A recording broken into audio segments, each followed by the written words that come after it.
آلاء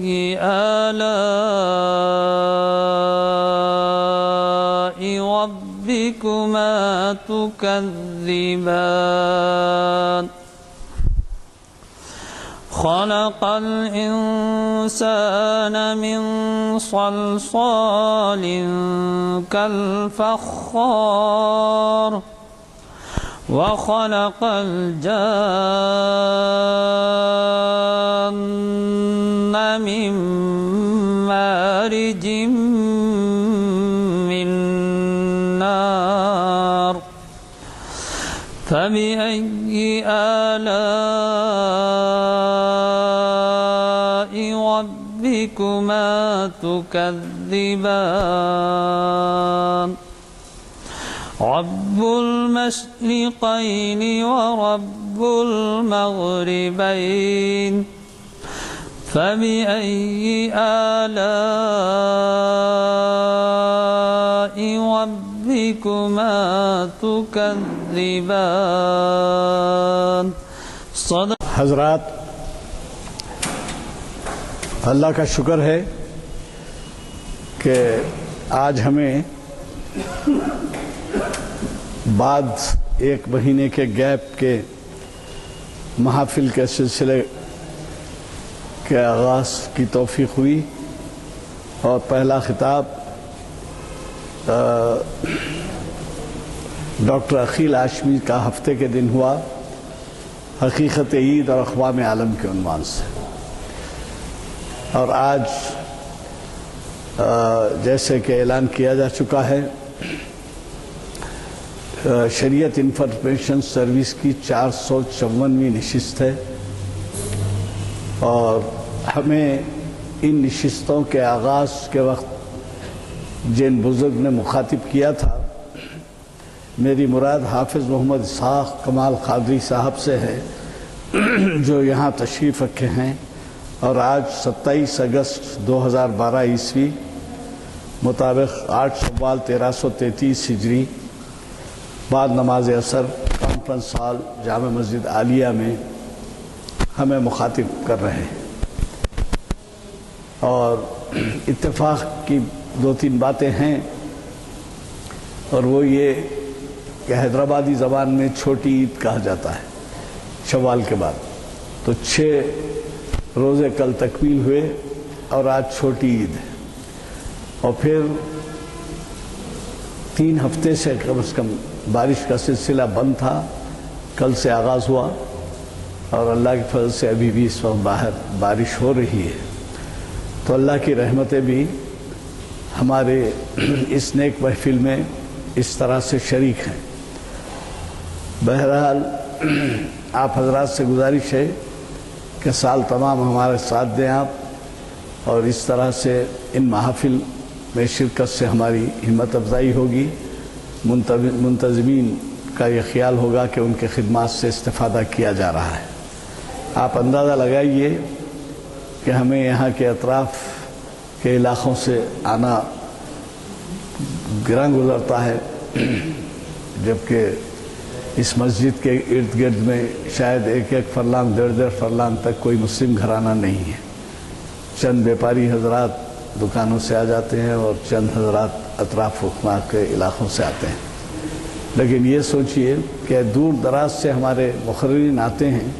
چنانچہ ابھی میں نے دریافت کیا تو حافظ صاحب جس وقت چراغ گلی میں تھے بارش کا آغاز ہو گیا، اور ابھی بھی وہ بھیگے ہوئے ہیں، تو ہم ان کے مقابل کچھ کم عمری کے ہوں گے میرے کو چھوڑ کر، تو ان لوگوں کو بارش سے نہیں ڈرنا چاہیے، موسم سے نہیں ڈرنا چاہیے، بلکہ گر پڑ کے کسی طریقے سے ان محافل سے استفادہ کرنا چاہیے۔ مجھے پورا اندازہ ہے کہ یہ نوجوان اگر یہ کرکٹ میچ دیکھنے جا رہے ہوں اور بارش ہوئی تو گر پڑ کے برابر جائیں گے، اور ممکن ہو کہ کوئی کھیل تماشے کے اندر بھی اسی طرح سے جاتے ہوں گے، لیکن اگر بارش ہو جائے اور کوئی دینی مسئلہ ہو تو یہ بہانہ ہو جاتا ہے کہ سب بارش ہو رہی ہے۔ بہرحال آپ اس بات کا خیال رکھیں کہ بارش 1 سپٹمبر کے مہینے میں ہوگی زیادہ سے زیادہ، اور وہ اگر آگے ہو تو اکتوبر میں ہوگی، لیکن سال تمام تو بارش کا خوف نہیں رہتا، موسم اچھا رہتا ہے۔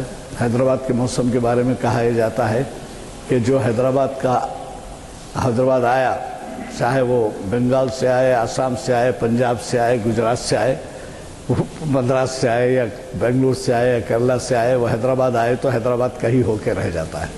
چنانچہ بے ہنگم آبادی جو بڑھ چکی ہے، اس کے اندر آپ بہت سے بیرونی حضرات کو دیکھیں گے، اور اس کی وجہ صرف موسم ہے۔ جب وہ اچھا موسم یہاں کا رہتا ہے، سال تمام سمجھ کے یہاں بس جاتے ہیں، تو ہم اس اچھے موسم سے استفادہ کرنے میں کراہیت کرتے ہیں، کوتاہی کرتے ہیں۔ بہرحال اگلے اعلانات میں صرف ایک اہم اعلان یہ ہے کہ فکر اقبال اور یورپی فلسفی کے نام سے آل انڈیا ریڈیو کے جناب سید مقرب حسینی صاحب ہمیں اقبال شناسی کی 677ویں نشست کو مخاطب کر رہے ہیں۔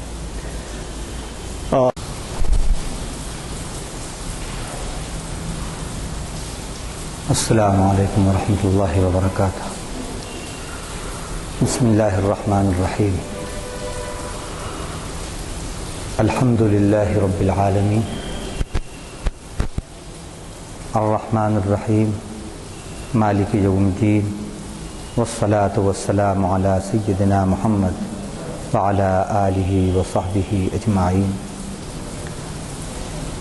اما بعد۔ قال اللہ جل وعلا فی کتابہ المجید: فاعوذ باللہ من الشیطان الرجیم، قد افلح من تزکا وذکر اسم ربہ فصلی، صدق اللہ العظیم۔ وقال النبی صلی اللہ علیہ وسلم: التقوی ملاک الحسنات۔ ہر قسم کی تعریف اللہ ہی کو لائق ہے، جو تمام جہانوں کا پالنہار ہے، جو بہت ہی مہربان نہایت رحم فرمانے والا ہے، جو بدلے کے دن کا مالک ہے۔ ایسی ہستی کے درود اور سلام ہوں اس کے آخری نبی حضرت محمد مصطفیٰ صلی اللہ علیہ وسلم پر، آپ کے اصحاب پر، آپ کے ازواج پر، آپ کے اولاد پر، اور آپ کے ان تمام متبعین، پیروی کرنے والے امتیوں پر جنہوں نے آپ کی پیروی کی اور قیامت تک آپ کی پیروی کرتے رہیں گے۔ حمد و صلوات کے بعد آج کچھ اہم باتیں بعنوان بعد رمضان روزے کا زندگی پر اثر، اللہ کی توفیق سے آپ سے کی جائیں گی، اور اس میں غور و فکر کرنا ہے، اور یہ نشست جو ہے یوں سمجھ لیجئے کہ یہ اپنے جائزے کی نشست ہے، سیلف انٹروسپیکشن کی یہ نشست آپ اس کو کہہ سکتے ہیں، خود احتسابی، اسے سیلف انٹروسپیکشن کہتے ہیں۔ اللہ کے نبی صلی اللہ علیہ وسلم نے اس شخص کو بڑا عقل مند فرمایا کہ جو اپنا محاسبہ، اپنا انٹروسپیکشن کرے اور مرنے کے بعد کی زندگی کے لیے عمل کر لے۔ فرمایا الکیس من دان نفسہ وعمل لما بعد الموت۔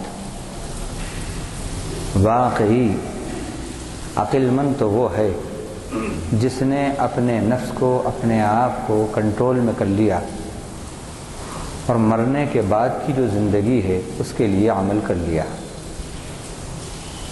ہمارے یہاں عقل مندی اور عقل مند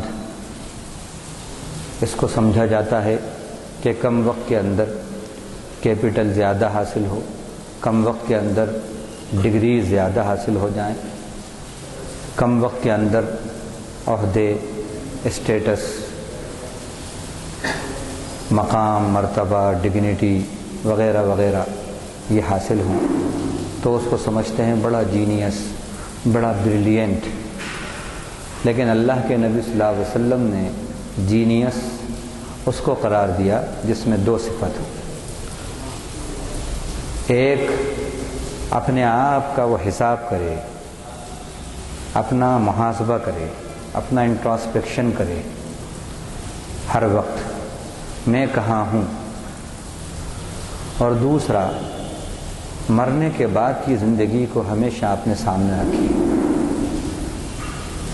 یہ دو صفات جس کے اندر ہیں، اللہ کے نبی نے فرمایا واقعی وہ عقل مند ہے۔ تو یہ محفل ہماری خود احتسابی کی محفل ہے، جائزے کی محفل ہے۔ اس میں کچھ باتیں قرآن اور حدیث کی روشنی میں وہ کری جائیں گی اور کہی جائیں گی آپ سے انشاءاللہ، جو تھاٹ پرووکنگ ثابت ہوں گی آپ کے لیے، یعنی فکر کو ابھارنے والی کہ روزے کا مقصد کیا ہے اور روزے کا اثر بعد کی جو زندگی ہے رمضان کے بعد کی، اس پر کیا ہونا چاہیے اور ہو کیوں نہیں رہا، اس بات کا جائزہ ہے۔ اسی ضمن میں ہم نے اسی مناسبت سے سورہ اعلیٰ جو قرآن مجید کی 87 نمبر کی سورت ہے، اس کی 2 آیتیں پڑھی۔ قد افلح من تزکا وذکر اسم ربہ فصلی، جس کا ترجمہ ہے یقیناً جس نے اپنے آپ کا پیوریفیکیشن کر لیا، اپنے آپ کو پاک کر لیا، اپنے کیریکٹر کو اس نے پیوریفائی کر لیا اللہ کی ناراضگی کی باتوں سے، شرک سے اور جن باتوں سے اللہ ناراض ہوتے ہیں، تو یقیناً وہ کامیاب ہو گیا۔ اور جس نے اپنے رب کا نام لیا اور نماز پڑھی، 3 چیزیں فلاح کی ان 2 آیتوں میں بتائی گئی ہیں۔ فلاح کے معنی کامیابی کے آتے ہیں، اور عربی میں فوز کے معنی بھی کامیابی کے آتے ہیں، لیکن دونوں میں تھوڑا فرق ہے۔ فوز ایک عام لفظ ہے کامیابی، لیکن فلاح اس کامیابی کو کہتے ہیں جس کا تعلق دنیا سے بھی ہو اور آخرت سے بھی ہو، اس کامیابی کو فلاح کہتے ہیں۔ اسی لیے آپ دیکھیے اذان کے اندر جن الفاظ کا انتخاب کیا گیا ہے وہ حی علی الفوز نہیں، حی علی الفلاح، کہ آؤ دین و دنیا اور آخرت کی کامیابی کی طرف۔ تو اللہ نے 3 نسخے بتائے ہیں دنیا اور آخرت کی کامیابی کے۔ ایک اپنے کیریکٹر کو پیوریفائی کر لینا اللہ کی ناراضگی کی باتوں سے۔ دوسرا اپنے رب کی ہمیشہ یاد کرنا۔ ایک ہے رب کو یاد کرنا، ایک ہے رب کو یاد رکھنا۔ یاد کرنا اور ہوتا ہے، یاد رکھنا اور ہوتا ہے۔ یاد کرتا ہے آدمی ٹائملی، اور یاد رکھتا ہے ہمیشہ، ہر وقت۔ یاد کرنے کا ٹائم وقتی ہوتا ہے، لیکن یاد رکھنے کا جو وقت ہے اس کا کوئی وقت نہیں ہے، ہر وقت یاد رکھا جاتا ہے۔ تو اللہ کو یاد کرنا، اللہ کو یاد رکھنا۔ تیسرا نماز۔ یہ 3 باتیں فلاح یعنی دونوں جہاں کی کامیابی کی ضمانت دینے والی ہیں۔ اللہ کے نبی صلی اللہ علیہ وسلم کے اوپر جو اللہ نے قرآن نازل کیا اس میں یہ بات اللہ تعالیٰ نے بتائی۔ ہم لوگ روزہ رکھتے ہیں یقیناً روزے کے اندر نماز کا بھی اہتمام کرتے ہیں، تلاوت قرآن کا بھی اہتمام کرتے ہیں، صدقات خیرات کا بھی اہتمام کرتے ہیں، اور ان چیزوں کی کثرت ہوتی ہے رمضان میں۔ جتنی نمازیں 11 مہینے میں نہیں پڑھتے اتنی نمازیں مسلمان رمضان میں پڑھتے ہیں، جتنے صدقے خیرات 11 مہینوں میں نہیں کرتے اتنا رمضان میں کرتے ہیں۔ اور روزہ تو خیر عبادت ہے، فرض ہے، فریضہ ہے، اس کو بھی ادا کرتے ہیں۔ پھر وجہ کیا ہے کہ اتنی عبادتیں، اتنے صدقات خیرات، اتنی تلاوتیں، یہ سب رمضان میں ہم کرتے ہیں، اور ان سب چیزوں کا اثر رمضان کے بعد باقی کیوں نہیں رہتا؟ ان باتوں کا جائزہ لینا ہے۔ مسجدیں یکم رمضان سے چاند دکھتے ہی فل ہو جاتی ہیں، حتیٰ کہ جو ریگولر نمازی ہوتے ہیں کبھی کبھی ان کو پیچھے کی صف میں جگہ ملتی ہے، یہ بھی دیکھا گیا۔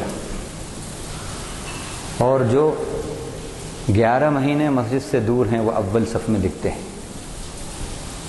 اتنا اہتمام معلوم ہوتا ہے کہ مسجدیں سہاگن ہو گئی ہیں، اللہ کے گھر سہاگن بن جاتے ہیں، آباد ہو جاتے ہیں، اور جیسے ہی عید کا چاند دکھا اللہ کے گھر سہاگن سے وبھاگن بن جاتے ہیں۔ ایسا معلوم ہوتا ہے جیسے مساجد بیوہ ہو گئی۔ یہ لفظ بول رہا ہوں لیکن لگتا ایسا ہی ہے، جیسے بیوہ کی زندگی ایک ویران سی ہوتی ہے۔ بالکل اللہ کے گھر بھی ایسا لگتا ہے کہ کل تک سہاگن تھے، آج وبھاگن ہو گئے۔ وجہ اس کی کیا ہے؟ دیکھیے، اس کی وجہ، اس کا ریزن جو ہے سب سے بڑا یہ ہے، نیتوں پر عبادتوں کا دار و مدار ہے۔ نیت کو بڑی اہمیت ہے اسلام میں، اسی لیے آپ دیکھیے تیمم ہے، تیمم کے معنی ہی نیت کرنا۔ زکوٰۃ، اگر آپ نے خوب مال دے دیا، پورا مال دے دیا، لیکن زکوٰۃ کی نیت نہیں کری تو کچھ بھی زکوٰۃ ادا ہی نہیں ہوگی آپ کی۔ نیت کی بات ہے۔ دن بھر بھوکے رہے آپ، نہ کھانا کھایا نہ پانی پیا، لیکن روزے کی نیت نہیں کری آپ نے، تو صرف بھوکا رہنا ہی ہاتھ لگے گا، روزے کا ثواب نہیں ملے گا۔ نیت کو بڑا دار و مدار ہے، بڑی اہمیت، بڑی امپورٹنس ہے نیت کی۔ کہاوت ہے ایک، نیت ثابت تو منزل آسان، نیت میں خطرہ جھولی میں پتھرا۔ تو جائزہ لینے پر یہ بات معلوم ہوتی ہے کہ ہماری نیتیں درست نہیں ہوتی۔ پہلی تاریخ سے، رمضان کی پہلی تاریخ سے ہی ہماری نیتیں درست نہیں ہوتی، اس لیے ہماری عبادتوں کا، روزوں کا، نمازوں کا اثر بعد کی زندگی پہ نہیں پڑتا۔ یہ بات کیسے؟ اس کا ثبوت یہ ہے کہ جتنے لوگ مسجد کو آباد کرتے ہیں، مساجد کو آباد کرتے ہیں، ان میں سے 95% لوگوں کی پہلی نماز اور پہلی تاریخ رمضان کی، اسی تاریخ سے وہ یہ سمجھتے ہیں، ان کے دل میں یہ خیال ہوتا ہے اور یہ نیت ہوتی ہے کہ صرف رمضان میں ہی پڑھنا ہے، رمضان کے بعد چھٹی۔ تو دیکھا آپ نے، اور اگر میں غلط کہہ رہا ہوں تو آپ جائزہ لے رہے ہیں اور جائزہ لیجیے۔ 95% رمضان میں نماز پڑھنے والے، ان کی نیت یہی ہوتی ہے کہ رمضان کے بعد 11 مہینے نماز کی چھٹی، صرف جمعے میں آئیں گے، پھر عیدین میں آئیں گے، پھر شب برات میں آئیں گے، شب معراج میں آئیں گے۔ پہلوان بھی رمضان میں مسلمان ہو جاتا ہے۔ 11 مہینے گمراہ، 1 مہینے عمرہ وہ ہوتا ہے۔ اس کے پاس کوئی کیس آتا ہے تو وہ کہتا ہے نہیں ابھی نہیں، رمضان کے بعد دیکھوں گا، رمضان کے بعد، یعنی ابھی سے نیت میں بغاوت ہے، ابھی کوئی کمیشن نہیں لوں گا، ابھی کوئی ہفتہ وصول نہیں کروں گا، ابھی منمانی کرنے دو ان کو، رمضان کے بعد بیٹا تمہیں دیکھوں گا پھر اکٹھا وصول کروں گا۔ یہ باتیں سننے میں آتی ہیں، دیکھنے میں آتی ہیں، تو یہاں بھی نیت درست نہیں ہے۔ سب سے بڑی بات یہی ہے، نیتیں ہماری پہلی تاریخ سے ہی درست نہیں ہوتی ہیں، اس لیے اس کا کوئی اثر نہیں ہوتا، عبادتوں کا کوئی اثر نہیں ہوتا، روزوں کا کوئی اثر نہیں ہوتا، تراویح کا کوئی اثر نہیں ہوتا۔ تو نیت درست ہونا۔ اب میں آپ کو نیت درست ہونے کی برکات اور نیت خراب ہونے کے نقصانات اور نحوست قرآن سے اس کا حوالہ دیتا ہوں۔ اللہ کے نبی صلی اللہ علیہ وسلم نے غزوہ تبوک میں جانے سے پہلے عام اعلان کر دیا کہ ہمیں تبوک کے لیے چلنا ہے۔ جتنے بھی غزوات ہوئے، یعنی نبی صلی اللہ علیہ وسلم جس جہاد میں شریک رہے اس کو غزوہ بولتے ہیں۔ اکثر ایسا ہوتا تھا کہ آپ صلی اللہ علیہ وسلم جہاد کے سفر سے کچھ پہلے اعلان کرتے تھے سمت سفر کا، لیکن یہ سفر چونکہ بہت دور تھا، کئی 100 کلومیٹر کا سفر تھا، شام کی سرحد تک جانا تھا، اس لیے آپ صلی اللہ علیہ وسلم نے بہت پہلے اعلان کر دیا، اور بھری گرمی کے اندر سفر تھا، اس لیے آپ نے بہت پہلے اعلان کر دیا۔ تو مسلمان تقریباً سب کے سب اس سفر کے اندر نبی صلی اللہ علیہ وسلم کے ساتھ نکل پڑے، صرف جو معذورین تھے اور جو منافقین تھے بس وہ بچے، یا جو بوڑھے تھے، عورتیں تھیں، بس وہ ایگزمپٹڈ رہی، باقی سب کے سب آپ صلی اللہ علیہ وسلم کے ساتھ نکل پڑے۔ آپ روانہ ہو رہے ہیں، آپ کے ساتھ ہی روانہ ہو رہے ہیں، اور یہ حال تھا، مسلمانوں کی اتنی تعداد آپ کے ساتھ نکلی تھی، ایک ایک سواری پہ 2 3 سوار تھے۔ نبی صلی اللہ علیہ وسلم کی سواری پر بھی 2 3 سوار تھے۔ کچھ لوگ رہ گئے ہیں مسلمان، وہ آتے ہیں اور نبی صلی اللہ علیہ وسلم سے کہتے ہیں اللہ کے نبی ہم بھی چلیں گے، آپ کے ساتھ سفر میں تبوک ہم بھی چلیں گے۔ نبی صلی اللہ علیہ وسلم نے کہا اب سواریاں سب فل ہیں، گنجائش نہیں ہے۔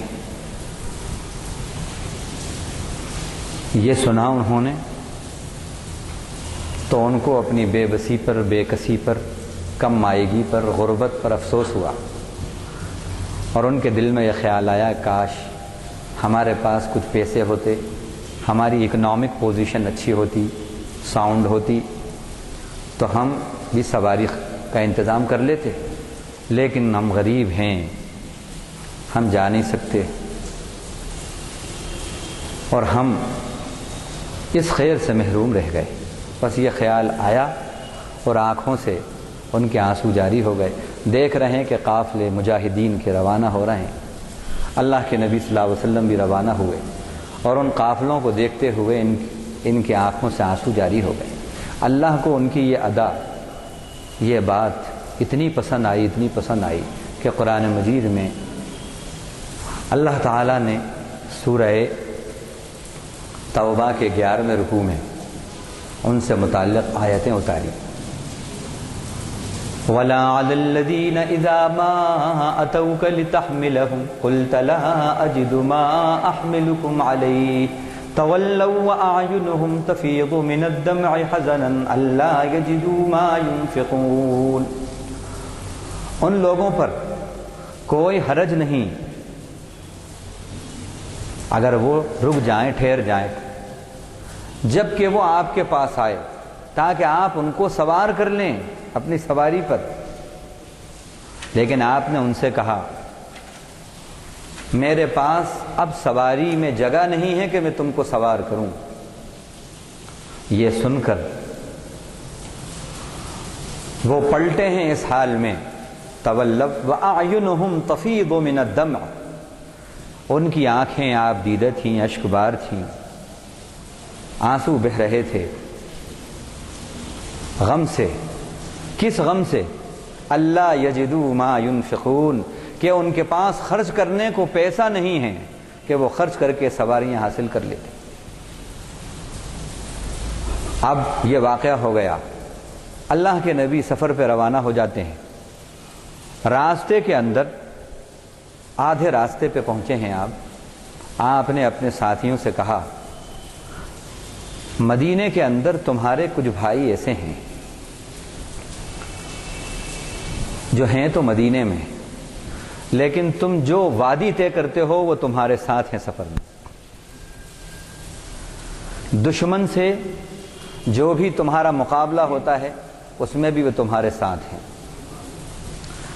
بھوک پیاس کی جو حالتیں تمہیں پہنچتی ہیں اور جو اللہ اس پر تمہیں ثواب دیتا ہے اس ثواب میں بھی وہ تمہارے ساتھ ہیں۔ صحابہ کہنے لگے اللہ کے نبی وہ تو مدینے میں ہیں، ہمارے ساتھ تو نہیں ہے، سفر میں ہمارے ساتھ نہیں ہے، لیکن ان کو یہ ثواب۔ آپ صلی اللہ علیہ وسلم نے کیا فرمایا؟ آپ نے فرمایا ہاں حبسہم العذر، عذر نے ان کو روک دیا، نیت سے وہ تمہارے ساتھ ہے۔ درستی یہ نیت، درستی یہ نیت۔ اور آگے اسی کے بارے میں کہا اذا نصحوا للہ،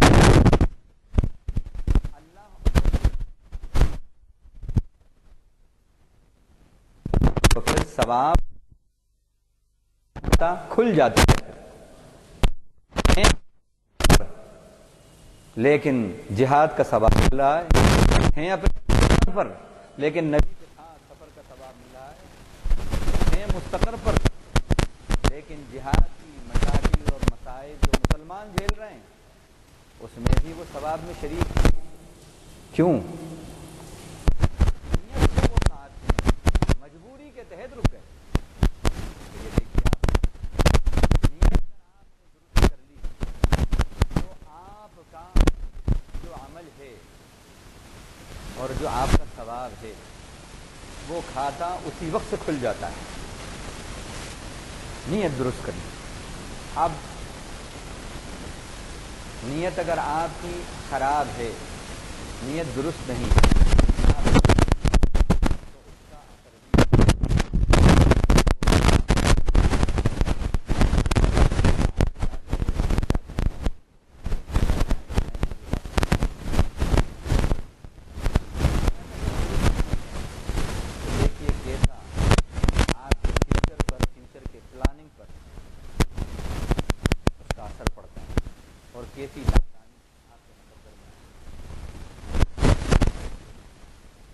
سورہ قلم قرآن مجید کی 68 نمبر کی سورت ہے، 29 پارے کی دوسری سورہ قلم میں اصحاب الجنہ کا ایک واقعہ اللہ نے بیان کیا، باغ والوں کے نام سے اصحاب الجنہ۔ ان کا واقعہ کیا ہے؟ انا بلوناہم کما بلونا اصحاب الجنہ اذ اقسموا لیصرمنها مصبحین ولا یستثنون فطاف علیہا طائف من ربک وهم نائمون۔ اب یہ چند آیتیں انہی کے بعد یمن کے اندر جو مقام صنعاء ہے، یمن کا کیپٹل تھا، اس سے کچھ فاصلے کے اوپر ایک شخص تھا، ایک کسان تھا، جس بات کی دکان حسین صاحب یا پٹیل صاحب آپ سے کرتے ہیں، اس کی زراعت تھی، باغ تھے۔ تو یہ شخص جو ہے اپنے باغوں سے جو فصل ہوتی ہے یا جو اس کی کھیتی ہوتی ہے اس کھیتی کا 1/3 جو ہے اللہ کے غریب بندے، یتیم بندے، مسکین اور محتاج جو ہیں ان پر خرچ کرتے ہیں، یتیموں، مسکینوں، محتاجوں پر خرچ کرتے ہیں۔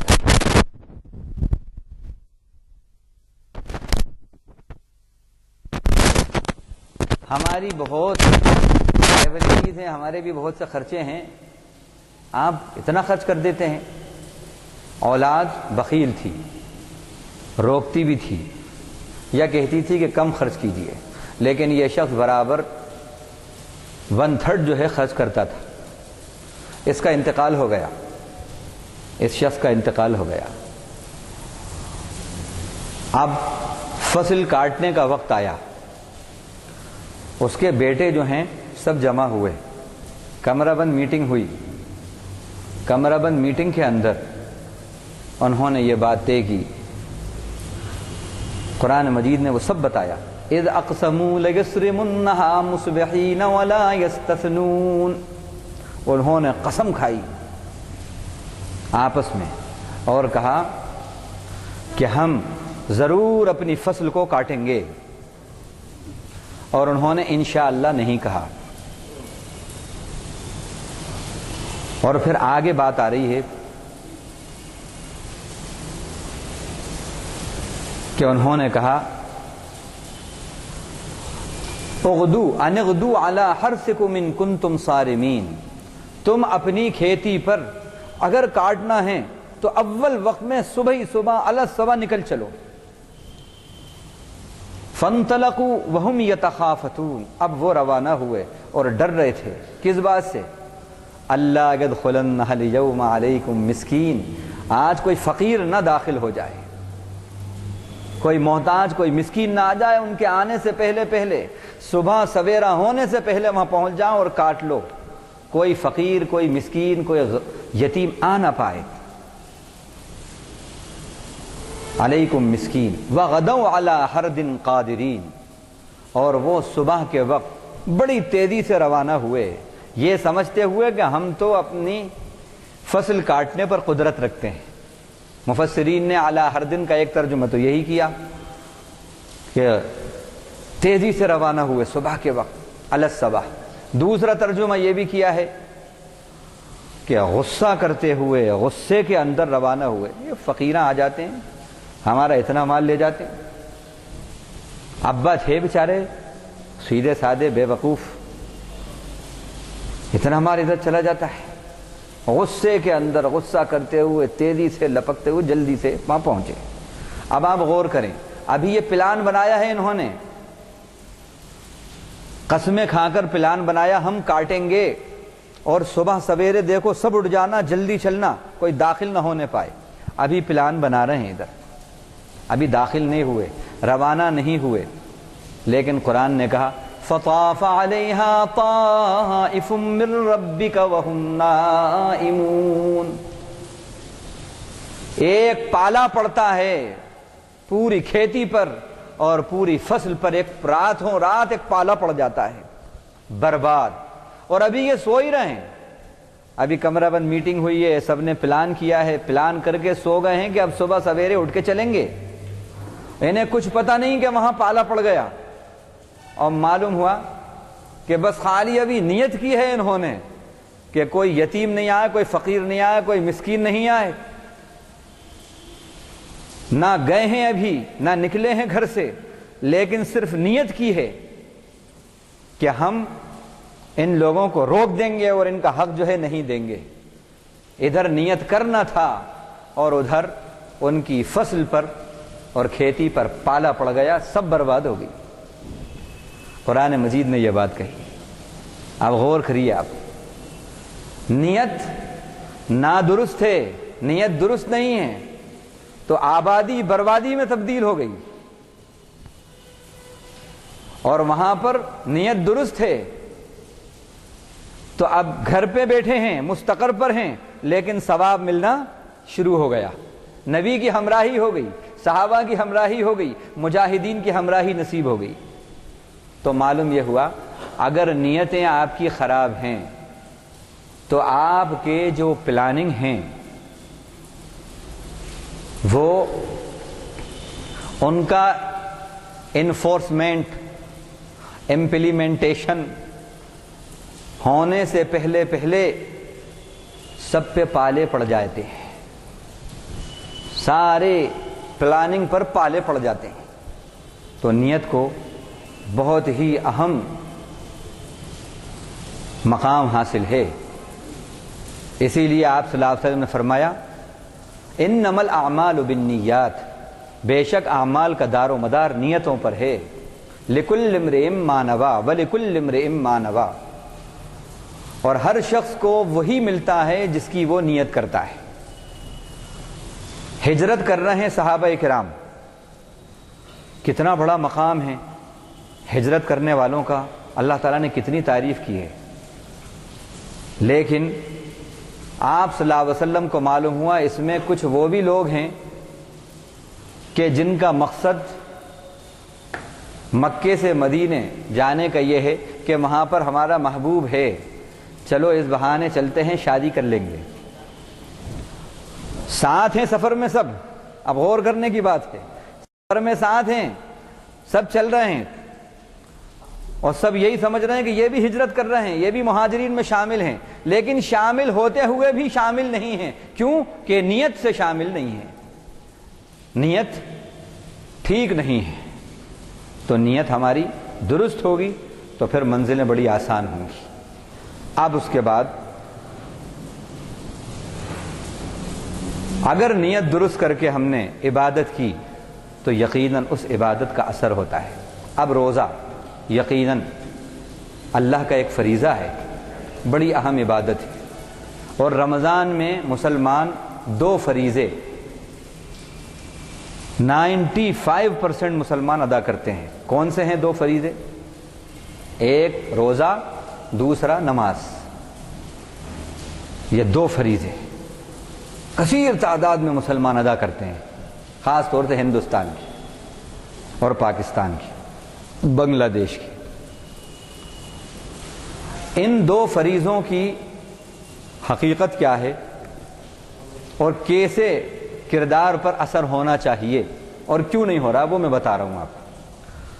ہماری عبادتوں میں ایک تو یہ کہ نیت درست نہیں ہوتی، دوسرا یہ کہ ہماری عبادتوں میں شعور نہیں ہوتا. ایک بس فارملٹی ہے، ابا رکھتے تھے روزہ تو ہم بھی رکھتے ہیں، ابا نماز کی پابندی کرتے تھے، دادا نماز کی پابندی کرتے تھے رمضان میں تو ہم بھی کر رہے ہیں. شعور نہیں ہے. شعور ہونا تو نیت درست ہو اور شعور ہو آپ کی عبادت میں، درستی نیت اور شعور کی ہمراہی، یہ دونوں چیزیں اگر ہوئیں آپ کی عبادت میں تو پھر دیکھیے آپ کہ اس کا اثر کیسا ہوتا ہے. دوسرے لفظوں میں یہ کہہ سکتے ہیں آپ، اللہ کے احکام کا، اللہ کے حکم کا آپ کے ذہن کے اندر احترام بھی ہو اور آپ کی زندگی میں اہتمام بھی ہو. احترام اور اہتمام، تو پھر دیکھیے اس کا اثر کیا ہوتا ہے. اب عبادت میں شعور نہ ہونے کی وجہ سے بھی رمضان کے بعد کی زندگی بالکل ایسا ہی معلوم ہوتا ہے جیسے رمضان سے پہلے کی زندگی تھی. اب شعور کیا ہے وہ میں بتا رہا ہوں آپ کو. اللہ تعالیٰ نے روزے کے متعلق جو آیت سورہ بقرہ کے 23ویں رکوع میں بیان کی اور اس کی روح جو بتائی وہ یہ بتائی کہ لعلکم تتقون، اے ایمان والوں تمہارے اوپر الذین آمنوا کتب علیکم الصیام کما کتب علی الذین من قبلکم لعلکم تتقون. اے ایمان والوں تمہارے اوپر روزے کو اسی طرح فرض کیا گیا ہے جیسا تم سے پہلے لوگوں پر روزہ فرض کیا گیا تھا، تاکہ تم ڈرو، تاکہ تمہارے اندر پرہیزگاری آئے، تاکہ تمہارے اندر تقوی پیدا ہو. اب یہ تقوی کیا ہے اس کا تھوڑا سا شعور ہم کو ہونا چاہیے. تقوی کے معنی ہے سنسیئرٹی، پرہیزگاری، اللہ کے معاملے میں سنسیئرٹی. مولانا علی میاں صاحب نے تقوی کی جو تشریح کی تھی وہ بتا رہا ہوں. اور آپ دیکھیے جس چیز میں سنسیئرٹی ہوتی ہے، سنجیدگی ہوتی ہے، اس چیز میں آدمی بہت توجہ سے کام کرتا ہے اگر آپ اپنے بزنس میں سنسیئر نہیں ہیں بزنس فیل ہو جائے گا، پڑھائی میں اسٹوڈنٹ اگر سنسیئر نہیں ہے فیل ہو جائے گا، امام صاحب امامت میں سنسیئر نہیں ہے امامت چلی جائے گی ان کی۔ تو سنسیئرٹی بہت ضروری ہے۔ تو تقوی کیا ہے، پرہیزگاری کیا ہے؟ اللہ کی نافرمانی سے بچنا، اللہ کی ناراضگیوں سے بچنا، یہ ہے تقوی کے معنی۔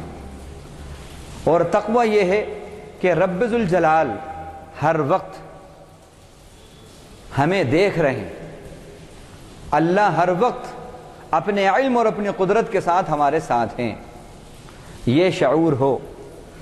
جب یہ خوف خدا ہمارے اندر آئے گا تو پھر یقیناً ہم گناہوں سے بچیں گے۔ اللہ کا ڈر، اللہ کا خوف کہ وَهُوَ مَعَكُمْ أَيْنَمَا كُنْتُمْ، وہ تمہارے ساتھ ہے تم کہیں بھی ہو، وَاللَّهُ بِمَا تَعْمَلُونَ بَصِيرٌ، تم جو کچھ کر رہے ہو اللہ اس کو دیکھ رہا ہے، اللہ اس کو دیکھ رہا ہے۔ اب دیکھیے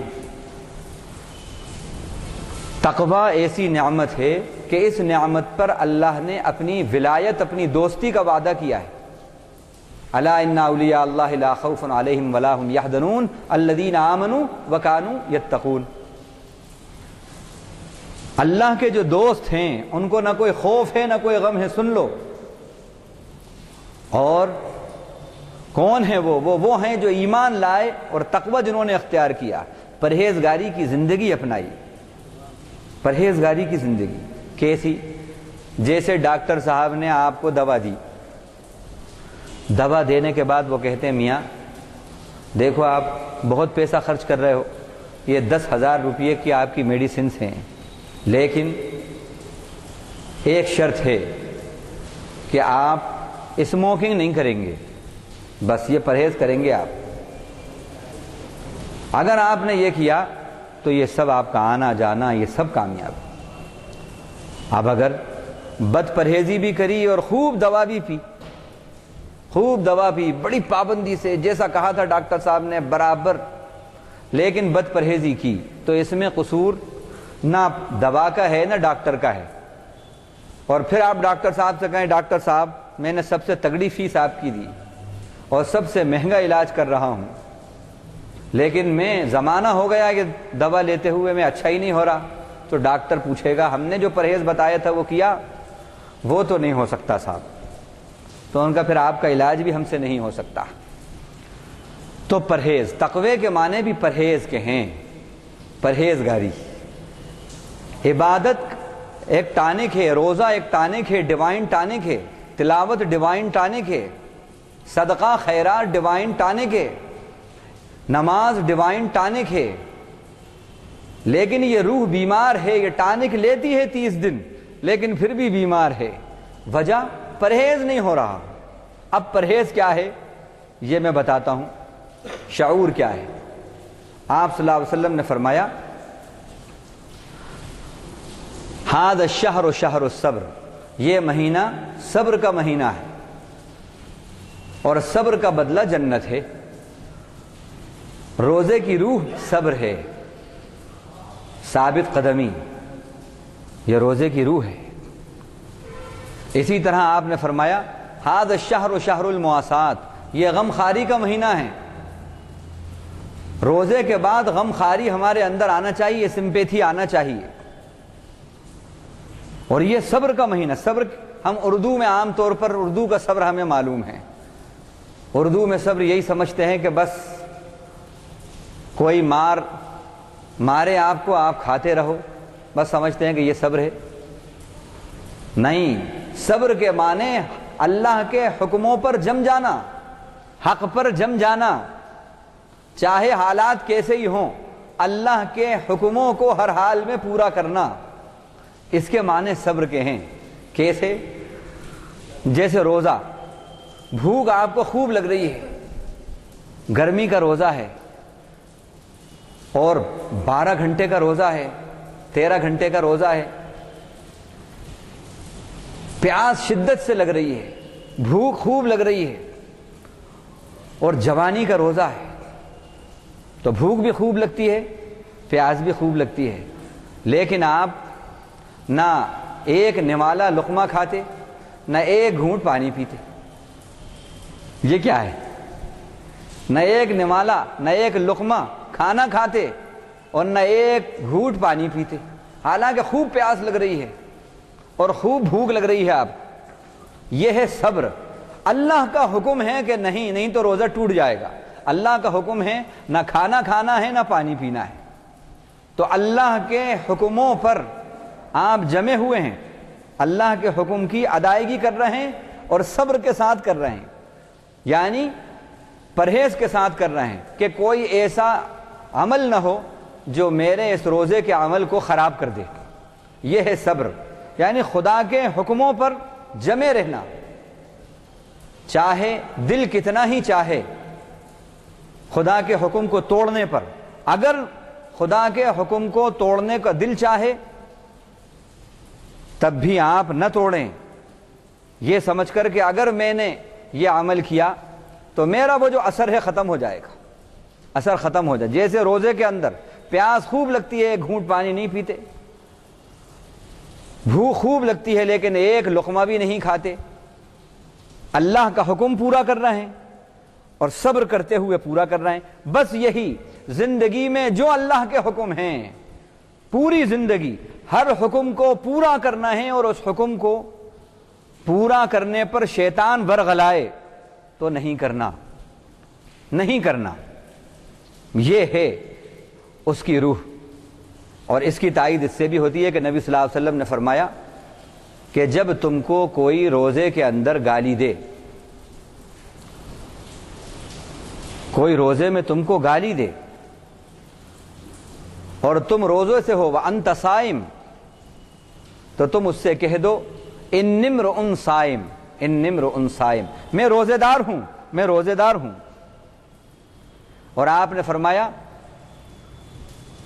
کہ من لم يدع قول الزور والعمل به فليس لله حاجة في ان يدع طعامه وشرابه، جس نے روزہ رکھ کر جھوٹ نہیں چھوڑا اور جھوٹ پر عمل نہیں چھوڑا تو اللہ کو اس کے بھوکے رہنے کے اور پیاسے رہنے کی بالکل ضرورت نہیں ہے۔ یہ ہے شعور۔ روزہ یہ چاہتا ہے کہ آپ کی زندگی سے جھوٹ چھوٹ جائے، آپ کی زندگی میں ثابت قدمی آئے، آپ کی زندگی میں ثابت قدمی آئے، آپ کی زندگی کے اندر اللہ کے حکموں کو ہر وقت ماننے کا مزاج پیدا ہو، اور جو حالات آئیں حکموں سے ہٹانے والے وہ ہٹا نہ پائیں آپ کو، آپ ثابت قدم رہیں۔ یہ روزے کی روح ہے، اور ایسے روزے پر ہی اللہ کے نبی نے فرمایا اثر دکھائے گا، وہ مغفرت کا اثر اسی روزے پر، مغفرت کا وعدہ اسی روزے پر کہ من صام ایمانا و احتسابا غفر له ما تقدم من ذنبه، جس نے ایمان اور اپنا حساب کرتے ہوئے، اپنا انٹراسپیکشن کرتے ہوئے روزہ رکھا، اس کے گناہوں کی جتنے گناہ تھے سب کی مغفرت ہو جائے گی۔ من قام لیلۃ القدر ایمانا و احتسابا غفر له ما تقدم من ذنبه، جو لیلۃ القدر میں جس نے ایسی عبادت کی کہ جس میں ایمان یعنی اللہ سے قلبی تعلق ہے اور اپنا جائزہ، اپنا حساب لے رہا ہے، سیلف انٹراسپیکشن جو میں بار بار کہہ رہا ہوں، اپنا جائزہ کہ کتنا میرے اندر یہ صفات، روزے کی صفات آئی ہیں، اس طرح اگر روزہ رکھا تو اللہ اور رات میں قیام کیا تو نبی صلی اللہ علیہ وسلم نے فرمایا کہ جتنے اس کے پچھلے گناہ ہیں وہ سب اللہ معاف کر دیتے ہیں۔ اب یہ تقوی کے اثرات کیا ہونا چاہیے وہ میں جلدی جلدی آپ کو بتاتا ہوں۔ دیکھیے تقوی کے بارے میں جو متقی کی جو صفات روزے کے بعد، اب جو روزے کے اثرات ہیں وہ کیا ہوں، یہ آپ سمجھ گئے کہ روزے کی روح تقوی ہے۔ متقی کی اب پہچانیں کیا ہیں، دیکھیے کلام میں صداقت ہو، سچائی آ جائے آپ کی۔ اللہ نے فرمایا 24ویں پارے میں والذی جاء بالصدق وصدق به اولئک هم المتقون، جو سچ کو لایا اور سچ پہ قائم رہا اور سچ کی تصدیق کی وہی متقی ہیں۔ تو معلوم ہوا کہ پرہیزگار اور متقی وہ ہے کہ جس کی زبان میں صداقت آ جائے۔ اگر روزے کے بعد صداقت آ گئی، آپ کی زندگی میں سچائی آ گئی تو گویا تقوی آپ کو مل گیا اور روزے کا اثر آپ کی زندگی میں آ گیا۔ اسی طرح اللہ تعالیٰ نے ایک عجیب و غریب ایک بات کہی تقوی سے متعلق۔ عام طور پر ہم یہی سمجھتے ہیں کہ تقوی جو ہے سائز کے چھوٹے بڑے کرنے کا نام تقوی ہے. مختلف لوگ مختلف، لیکن قرآن مجید تقوی کسے کہہ رہا ہے؟ غور کریں. ان فی اختلاف اللیل والنہار لآیات ان فی اختلاف اللیل والنہار والفلک التی تجری فی البحر بما ينفع الناس ان فی اختلاف اللیل والنہار وما خلق اللہ فی السماوات والارض لآیات لقوم یتقون. بے شک دن اور رات کے ایک کے پیچھے ایک آنے میں، اور جو اللہ تعالیٰ نے آسمان اور زمین میں مخلوق پیدا کی ہے اس میں بہت سی نشانیاں ہیں ان لوگوں کے لیے جو تقوی اختیار کریں. عجیب بات ہے بھائی، دن رات کے اندر غور و فکر کرنا اور اللہ کی مخلوق میں غور و فکر کرنا، اس سے تقوی پیدا ہو رہا ہے، اس سے بھی تقوی پیدا ہوتا ہے. دن اور رات ہماری زندگی میں روز و شب آتے ہیں. دن کے اجالے کو دیکھیں تو اللہ یاد آئیں، رات کے اندھیرے کو دیکھیں تو اللہ یاد آئیں. اور جو مخلوقات کائنات کے اندر رب کی دیکھیں، ہم اس کے کرشمے جو دیکھیں تو ہمارے اندر خدا کا خوف پیدا ہو جائے تو معلوم ہوا یہ بھی تقوی کی علامت ہے، یہ بھی تقوی کی علامت ہے. اسی طرح ھدی للمتقین الذین یؤمنون بالغیب ویقیمون الصلاۃ ومما رزقناہم ینفقون. اللہ نے کہا کہ قرآن مجید سراپا ہدایت ہے متقیوں کے لیے. کون ہے متقی؟ جو بن دیکھے اللہ کے حکموں پر یقین رکھتے ہیں، اللہ کے وعدوں پر بن دیکھے یقین رکھتے ہیں. دوسری، نماز قائم کرتے ہیں. تیسرا، اللہ کے راستے میں خرچ کرتے ہیں اور اللہ کی کتاب پر یقین اور ایمان رکھتے ہیں. اسی طرح روزہ اگر آپ کو تقوی نصیب ہو گیا تو آپ کے اندر بندوں کے حقوق کی ادائیگی بھی مکمل ہونا چاہیے اور اللہ کے حقوق کی ادائیگی بھی مکمل ہو. یہ بات بھی اللہ تعالیٰ نے تقوی کے ضمن میں کہی. سورہ طلاق، نامی طلاق ہے اس کا، اس میں طلاق سے متعلق، نکاح سے متعلق، عدت سے متعلق حکم اللہ تعالیٰ نے بتائے ہیں 28ویں پارے کی اس صورت میں. بیوی کے ساتھ حسن سلوک، عورتوں کے ساتھ حسن سلوک، یہ سب باتیں بتانے کے بعد پھر کہا اللہ تعالیٰ نے وَمَن يَتَّقِ اللَّهَ يَجْعَل لَّهُ مَخْرَجًا. جو اللہ سے ڈرے گا اللہ اس کے لیے مصیبتوں سے خلاصی کا راستہ پیدا کرے گا. وَيَرْزُقْهُ مِنْ حَيْثُ لَا يَحْتَسِبُ. اور ایسی جگہ سے رزق دے گا جہاں سے خیال و گمان نہیں ہوگا. وَمَن يَتَّقِ اللَّهَ يَجْعَل لَّهُ مِنْ أَمْرِهِ يُسْرًا. جو اللہ سے ڈرے گا اللہ آسانیاں پیدا کر دے گا اس کے لیے. وَمَن يَتَّقِ اللَّهَ يُكَفِّرْ عنہ سیئاتہ ویعظم لہ اجرا. جو اللہ سے ڈرے گا اللہ اس کے گناہوں کو ہٹا دے گا اور اس کے اجر کو بڑھا چڑھا کے دے گا. اب غور کریں کہ یہ تقوی کس کو کہا؟ اوپر سے ذکر آ رہا ہے عورتوں کے حقوق، بیویوں کے حقوق، اللہ کے بندے اور بندیوں کے حقوق پورے پورے آپ ادا کر رہے ہیں تو آپ کے اندر تقوی ہے. اور روزہ یہی تقوی چاہتا ہے، روزہ آپ کے اندر یہی تقوی چاہتا ہے. یہ تقوی سے متعلق یہ کچھ باتیں تھیں. اسی طرح کذالک یبین اللہ آیاتہ للناس لعلہم یتقون. ہم اللہ تعالیٰ اسی طرح لوگوں کے لیے بیان کر رہا ہے اپنی آیتوں کو کھول کھول کے تاکہ ان کے اندر تقوی پیدا ہو. یہ عبادت جو رمضان کی تھی، روزہ، یہ اس کے بارے میں کچھ بات تھی. اب اسی طرح دوسری اہم عبادت جو ہے وہ نماز ہے. نماز کے بارے میں مختصر سا بتا دیں آپ کو کہ 10 صفات اللہ تعالیٰ نے سچے نمازی کی سورہ معارج کے اندر بتائی ہیں. سورہ معارج میں اب ہم وہ آیات نہیں پڑھیں گے کیونکہ وقت کی کمی ہے، صرف بس تو وہ آیات نہیں پڑھ رہے.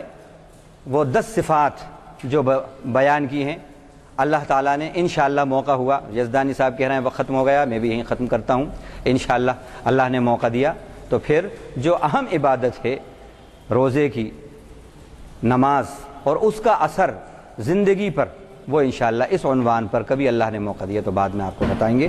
وآخر دعوانا الحمدللہ. ہوتی ہیں عصر تا مغرب ہمارے خطاب یہ ہوتے ہیں، لیکن اس میں کچھ مجبوریاں آ جاتی ہیں. جیسے ابتدا میں کچھ تعارفی تقریر ہوتی ہے، تعارفی کلمات ہوتے ہیں، بعد میں دعا ہوتی ہے، پھر لوگ جو ہے وضو اور طہارت وغیرہ کے لیے وقت بھی چاہتے ہیں. ویسے تو آج بارش بھی ہو چکی ہے. حافظ صاحب نے فرمایا کہ میں نے توجہ دلائی، اس کی وجہ یہ مجبوری ہے اور کوئی بات نہیں ہے، ورنہ ہمارے لیے تو یہ ایسے لمحات ہیں جو عبادت کا درجہ رکھتے ہیں. اور آپ کو معلوم ہے ان محافل میں شرکت کرنا آپ کے لیے عبادت کے برابر ہے. تو میں یہ دعا کی خواہش کرنے سے پیشتر یہ اعلان پھر دوبارہ کرنا چاہوں گا کہ چہارشنبے کے دن ہمارا جو پروگرام ہے وہ بہت ہی اہم اسکالر، بہت ہی نامور اسکالر جناب سید مقرب حسینی صاحب یہ آل انڈیا ریڈیو کے ہیں، اور انہوں نے ہمیں پچھلے چند موقعوں پر خطاب فرمایا ہے اور وہ بہت ہی اس کی پذیرائی ہوئی ہے اخبارات کے ذریعے اور ٹیلی فونز پر کہ وہ بہت ہی تیاری سے آتے ہیں. فکر اقبال اور یورپی فلسفی. صرف ایک شعر سنا دیتا ہوں اقبال کا جو انہوں نے ایک شاعر کے بارے میں کہا ہے، جو منکر تھا یا سمجھیے دہریہ تھا، یورپی مفکر تھا. اس کے بارے میں انہوں نے کہا کہ اگر ہوتا وہ مجذوب فرنگی اس زمانے میں، فرنگ یورپ کو کہتے ہیں، مجذوب کے معنی تو آپ سمجھتے ہیں کہ بالکل بہرحال اگر ہوتا فرنگی اگر ہوتا وہ مجذوب فرنگی اس زمانے میں تو اقبال اس کو سمجھاتا مقام کبریا کیا ہے. تو یہ جو ہے اہم خطاب ہے، نہ صرف آپ تشریف لائیں بلکہ اپنے ساتھ دیگر حضرات کو بھی ساتھ لیتے آئیں تاکہ ہمیں اس کا موقع ملے کہ ہماری ہمت افزائی ہو. میں مولانا سے دعا کی گزارش. سبحان اللہ وبحمدہ.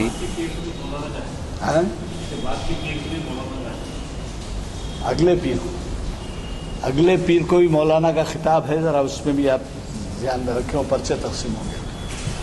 سبحان اللہ وبحمدہ. سبحانک اللہم وبحمدک نشہد ان لا الہ الا انت نستغفرک ونتوب الیک. اللہم اجعلنا من الذین یستمعون القول فیتبعون احسنہ. اللہم اسمعنا منادی الجنۃ مع الابرار. ربنا آتنا فی الدنیا حسنہ وفی الآخرۃ حسنہ وقنا عذاب النار.